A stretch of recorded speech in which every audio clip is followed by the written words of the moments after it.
Hi, my name's Mike, and today we're going to be going over how we do a deep clean on this koi and bass pond. First thing we're going to want to do on a pond like this is to start draining out the water. Here you can see our 3 sump pumps that we're going to put at the bottom to pump all of this water out. Each pump is rated for about 4,000 gallons of water per hour, so it's going to take us about a half an hour to get this pond drained. Right here you can see us filling our storage tanks with the clean water on top. That can be used to refill the pond when we're done with the cleaning. The rest of the water can be drained out to a designated area in the yard. Once we get the pond drained, it's time to go in, grab as much string algae and leaves as we can off the bottom of the pond. This is going to allow us to get a much better power wash and flush later on in the cleaning. Now that we got the water down low enough, we're going to start the process of catching all these fish. Now our client is a big fisherman and outdoorsman, so of course we have more than just koi in this pond.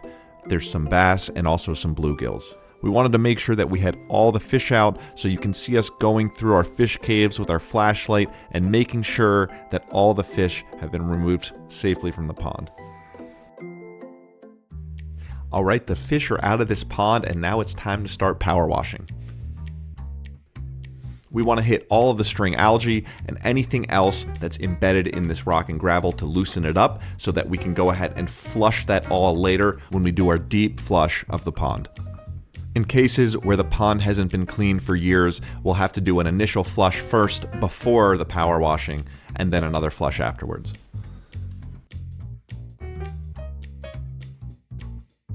While Matthew finishes up power washing the rest of this pond, I'm going to go ahead and get the filters, the pumps, and the skimmers taken apart.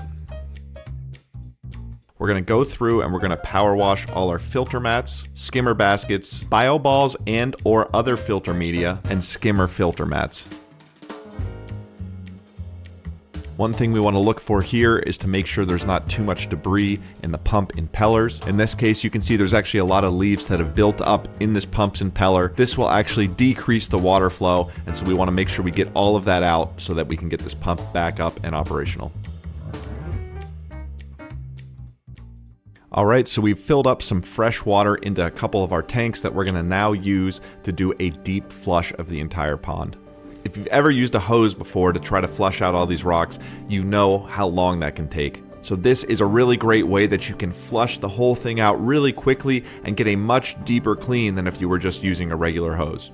To make this process the most efficient, we have our vacuum and we have our other pump at the bottom. This is going to allow us to flush all that dirty water out as it goes to the bottom of the pond. This is going to prevent any of that dirty water from building up in the pond, and it's going to get flushed out right away.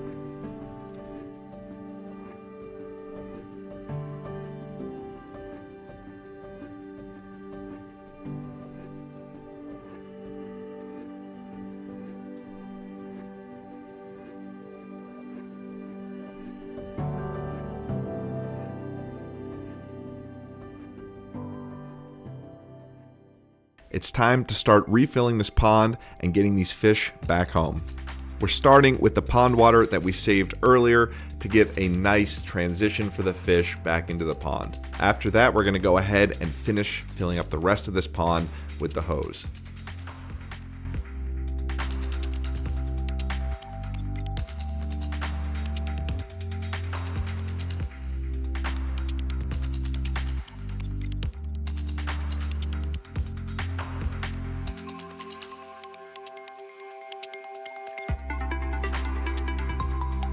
One of our favorite parts of doing any of these cleanings is to be able to visit our old clients' ponds and seeing them mature in over the years. They truly do get better year after year.